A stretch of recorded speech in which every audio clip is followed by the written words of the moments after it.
ഇന്ന് നമ്മൾ യാത്ര എന്ന് പറയുമ്പോൾ ആ യാത്ര ട്രെയിൻ ഇറങ്ങിക്കൊണ്ട് ടാക്സി പോവാണ്. അപ്പോൾ ടാക്സി പോകുമ്പോൾ നമുക്ക് ചില ചോദ്യങ്ങളുണ്ട്. ഒന്ന്, ഈ ടാക്സി ബസ് സ്റ്റാൻഡ് പേ ജായേഗി, ബസ് സ്റ്റാൻഡ് പേ ജായേഗി, ബസ് സ്റ്റാൻഡ് കു ജായേഗി, ഈ ടാക്സി ബസ് സ്റ്റാൻഡിലേക്ക് പോകുമോ? ജി ജറൂർ. അപ്പോൾ അയാൾ പറഞ്ഞു ജറൂർ, തീർച്ചയായിട്ടും പോകും. കിരായ കിത്തന, കിരായ കിത്തന, ബാഡ എന്ന് പറയും, കിരായ എന്ന് പറയും. ബാഡ കിത്തന ഹൈ യാ കിരായ കിത്തന ഹൈ? आपका मीटर देखो ना, मीटर देखो, कोई टेंशन नहीं है.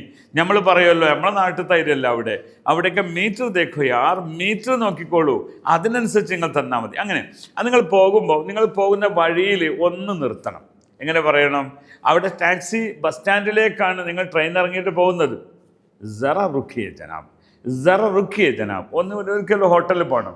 മുझे होटल से जो चीज़ें खरीदना है, होटल से खाना खरीदना है, ഹോട്ടലിൽ നിന്ന് ഭക്ഷണം വാങ്ങണം. ജറ റുക്കിയേ, ഒന്ന് നിർത്തുമോ? റുക്ക് സക്തേ ഹേ എന്ന് ചോദിക്കാം. നിർത്താൻ പറ്റുമോ? യഹാ ജറ റുക്ക് സക്തേ ഹേ.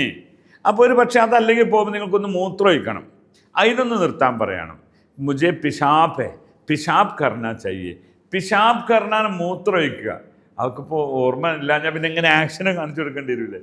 മുझे जरा पिशाब करने के लिए रुकना जरूर है. എനിക്കൊന്ന് മൂത്രയിക്കാൻ വേണ്ടി നിർത്തൽ നിർബന്ധമാണ്. अच्छा, आप पेट्रोल बंक में रुक सकते हैं, आप ആകെ പെട്രോൾ ബങ്ക് വഹാ റുക്ക് സക്തേ ഹേ. മുന്നിൽ ഒരു പെട്രോൾ പമ്പ് ഉണ്ട്, അവിടെ നിർത്താൻ പറ്റും. അപ്പോൾ നിൽക്കുക എന്ന് റുക്കിന. അങ്ങനെ നിന്ന് അങ്ങനെ നിർത്തി മൂത്രമൊഴിച്ച് ബഹു ശുക്രിയ ആപ്കാ, ധന്യവാദ്, ചെലിയേ ചെലിയ. എന്നാൽ പോയിക്കോളൂ, പോവാം നമുക്ക്. ചെലേ ചെലേ എന്ന് പറയാം, ചെലിയേ എന്ന് പറയാം, ഒക്കെ പറയാം. നമുക്ക് പോകാം. ചെലേ ഹം ചെലേ എന്ന് പറയാം. ഓക്കെ, അങ്ങനെ നമ്മൾ അവിടെ എത്തിയപ്പോൾ ബസ്സിലാണ് പോകണമെങ്കിൽ, ഇപ്പോൾ ഉദാഹരണം താജ്മഹൽ കാണാൻ വേണ്ടിയിട്ട് ആഗ്രയിൽ പോവാണ്, ഡൽഹിയിൽ ഇറങ്ങിയിട്ട് നിസാമുദ്ദീൻ പിന്നെ റെയിൽവേ സ്റ്റേഷനിൽ ഇറങ്ങിയിട്ട് നമ്മൾ ടാക്സിക്ക് പോവാ, ബസ്സിന് പോകാൻ വേണ്ടിയിട്ടാണ്.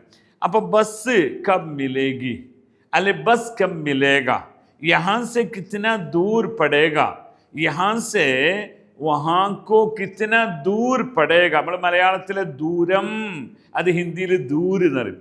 കിത്തന ദൂർ പടേഗ, അതിന് എത്ര ദൂരമുണ്ടാകും? ഹോ സക്തേ ഹേ 4 घंटा लगेगा, ഹോ സക്തേ, ഇതൊക്കെ എൻ്റെ അനുഭവമായിട്ടാണ് ഞാൻ പറയണത്. ഹോ സക്തേ ഹേ 4 घंटा लगेगा, ഒരു പക്ഷേ 4 മണിക്കൂർ എടുക്കും. അച്ഛാ, टैक्सी पे जाएगा तो 2 घंटा में पहुँचेगी या 3 घंटा लगेगा ബസ്. അതൊക്കെയാണ്. അപ്പോൾ ഇങ്ങനെ ടാക്സി പോവുകയാണെങ്കിൽ ഒരു പക്ഷേ 1 മണിക്കൂർ അല്ല 2 മണിക്കൂർ അല്ലെങ്കിൽ 3 മണിക്കൂർ. ഇതാണ് आपको क्या ना, भीड़ होते हैं, कभी कभी भीड़ बहुत होते हैं. ചിലപ്പോഴൊക്കെ ഭയങ്കര തിരക്കുണ്ടാവും. कभी कभी रोड बहुत खाली हैं, कभी कभी रास्ता बहुत खाली हैं. ചിലപ്പോഴൊക്കെ വഴി ഭയങ്കര കാലിയാകും. ചില സമയത്ത് ഭീഡ് എന്ന് പറഞ്ഞാൽ തിരക്കാവും. ഓക്കെ, ഇങ്ങനത്തെ ഈ വർത്താനത്തിന് കുറേ ഹിന്ദി കിട്ടിയോ? നിങ്ങൾ കമൻറ്റ് ചെയ്യോ? അതല്ലാതെ ഞാനൊരു സിസ്റ്റമാറ്റിക്കായിട്ട് ഒരു സാധനം പഠിപ്പിച്ചാൽ എന്താ അതിനോട് കാര്യമുള്ളത്? ഹമാരെ സാത്ത് ആപ്പ് ആയിയേ, ഹിന്ദി ഭാഷ ഹമേ ആപ്കോ സഹി തറഹ സിഖാएं.